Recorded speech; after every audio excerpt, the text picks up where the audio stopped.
இடமுருக்கு அவல் பொறி. Hi, welcome to சட்டுப்புட்டு சமையல். நான் தான் உங்க ஷெஃப் தீனா. இன்னைக்கு என்னோட சட்டுப்புட்டு சமையல்ல ஒரு அருமையான சூப்பரான ஒரு சிக்கன் பண்ண போறேங்க. அந்த சிக்கன் என்ன கேட்டீங்கன்னா மிர்ச்சி சிக்கன். அதாவது நல்லா ஒரு காரசாரமான சூப்பரான டிஷ் பண்ண போறோம். கொஞ்சம் ஒரு டிஃப்ரெண்டான குக்கிங் இது. நம்ம எப்படி பண்றது பார்ப்போம். அதுக்கு முன்னாடி தேவையான இன்கிரீடியன்ஸ் பார்ப்போமா. Butter, whole garam masala, salt, cashew nut paste, தனியாத்தூள், மஞ்சத்தூள், பச்சை மிளகாய், சிக்கன், மிளகாய் பவுடர், இஞ்சி பூண்டு பேஸ்ட், சீரகம், கொத்தமல்லி. இதாங்க இந்த டிஷ்ஷுக்கு தேவையான இன்கிரீடியன்ஸ். இப்போ இந்த டிஷ் எப்படி பண்றது பார்ப்போம். ஃபர்ஸ்ட் நம்ம வழக்கம் போல நம்ம அடுப்பை பற்ற வைப்போம். அடுப்பை பற்ற வச்சு மேல கடாய் வைப்போம்.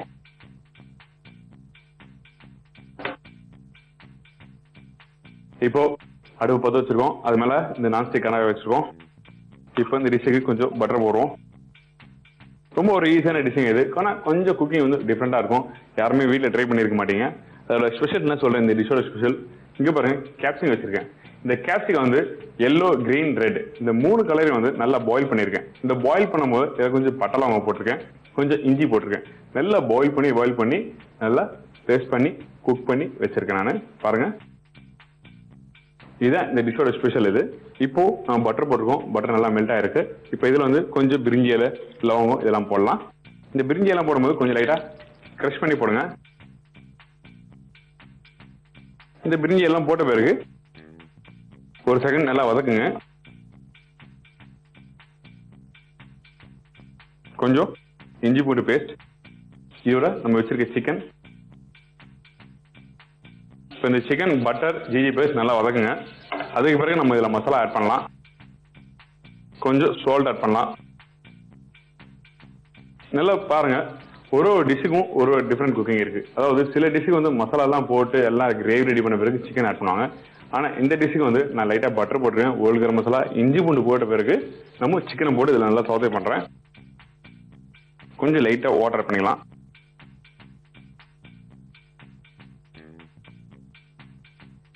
கொஞ்சமா மஞ்சத்தூள், மிளகாய் பவுடர் 1/2 ஸ்பூன் போட்டிருக்கேன், தனியா பவுடர் 1 ஸ்பூன் அளவுக்கு போட்டிருக்கேன்.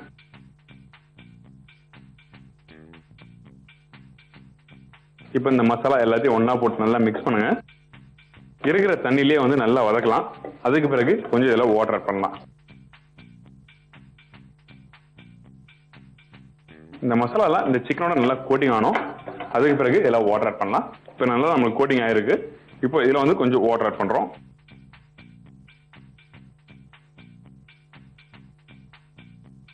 இப்போ நம்ம இந்த கேப்சிகம் அரைச்சி பாயில் பண்ணி வச்சிருக்கேன். இந்த கேப்சிகத்தை வந்து நம்ம இதில் ஆட் பண்றோம்.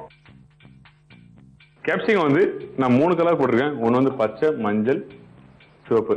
இந்த 3 கலர் நல்லா வேக வச்சு போட்டிருக்கேன்.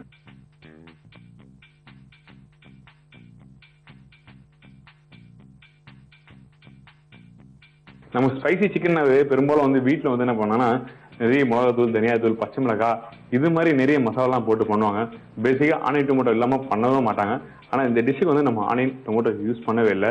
வெறும் இந்த கேப்சிகம், இந்த கேஷ்நட் பேஸ்ட் இதெல்லாம் போட்டு தான் பண்றோம். ஆக்சுவலா இந்த கிரேவி வந்து தின் கிரேவியா இருக்கும். லைட்டா திக்கா இருந்தா பரவாயில்ல, ஒன்றும் பிரச்சனை இல்லை. தின் கிரேவியா இருக்கும். நம்ம வீட்டில் எப்படி ரசம் வைக்கிறோமோ அந்த மாதிரி இந்த கிரேவி ரெடி பண்ணணும். கொத்தமல்லி கொஞ்சம் நிறைய போடுங்க. கொஞ்சம் சால்ட் ஆட் பண்ணலாம்.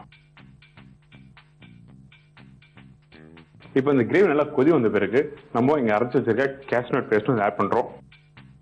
இங்க பாருங்க, இந்த கேஷ்நட் பாருங்க, இதுல நான் பாயில் பண்ணும்போது கொஞ்சம் கேஷ்நட், கசகசா, தயிர் இதோட ரேஷியோ என்ன கேட்டீங்கன்னா, கேஷ்நட் வந்து 150 கிராம்ஸ்னா 25 கிராம்ஸ் வந்து நான் கசகசா போட்டிருக்கேன்.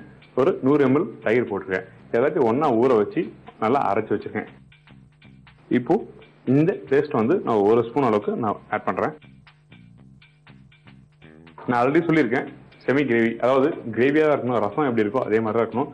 அப்படி உங்களுக்கு லைட்டா திக்கா வேணும் அப்படி ஆசைப்படுறீங்கன்னா இந்த கேஷ்நட் பேஸ்ட்டை நீங்க அதிகமாக ஆட் பண்ணலாம். இன்னும் கொஞ்சம் வாட்டர் ஆட் பண்றேன்.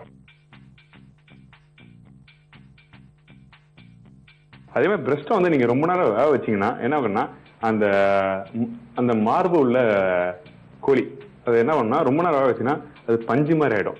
அப்ப நீங்க சாப்பிடும் போது ஒரு சவு மாதிரி இருக்கும். அதனால கரெக்டா பக்குவமா நீங்க வேக வச்சு எடுத்துருங்க. இப்போ நம்ம இந்த கிரேவி நல்லா ரெடியா இருக்கு. இப்போ நம்ம ஸ்டவ் ஆஃப் பண்ண பிறகு கொஞ்சம் லைட்டா கொத்தமல்லி கிரீமை போட்டு நம்ம டேஸ்ட் பண்ணி பார்க்கலாம். கொஞ்சம் கொத்தமல்லி, ஜீரா போட ஃபினிஷிங் கொஞ்சம் போடலாம். 1 ஸ்பூன் கிரீம் போட்டிருக்கேன். நல்லா மிக்ஸ் பண்ணுங்க. இப்போ நம்மளுக்கு இந்த டிஷ் ரெடி ஆயிடுச்சு. இப்போ அழகா இந்த பிளேட்ல வந்து நம்ம பிளேஸ் பண்ணி நம்ம டேஸ்ட் பண்ணி பார்ப்போம்.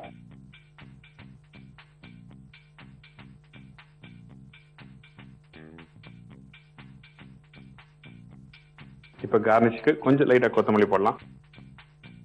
இதாங்க மிர்ச்சி சிக்கன். மிர்ச்சி சிக்கனாவே நீங்க ட்ரையா நினைச்சிருப்பீங்க. ஆனா இது கிரேவி, இது நல்லா தின் கிரேவியா இருக்கு. இப்போ சூப்பராக இது பாக்குறது கலர்ஃபுல்லா இருக்கு, குருமா மாதிரி இருக்கு.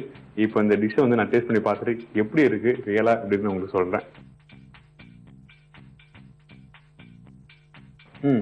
நல்லா அருமையா வந்திருக்கு. ஆனா கொஞ்சம் சீசனிங் எனக்கு கம்மியா இருக்கு. அதனால இன்னும் கொஞ்சம் சால்ட் இதில் ஆட் பண்றேன். ஏன்னா நம்ம டேஸ்ட் பார்க்குற டிஷ் வந்து கரெக்டா சால்ட் எல்லாம் இருந்தாதான் நம்மளுக்கு வந்து அப்பதான் உங்களுக்கு தெரியும் காரம் இருக்கும் புளிப்பு இருக்கான்னு தெரியும்.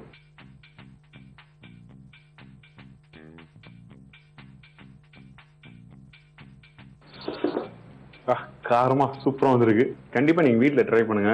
அது இல்லாம வீட்டுல நீங்க ரெடி பண்ணு ஸ்டீம் ரைஸ் சுட சுட சுட சாப்பாட்டுல வந்து நீங்க இந்த கிரேவி பிடிச்சதுன்னா அருமையா சூப்பரா இருக்கும்.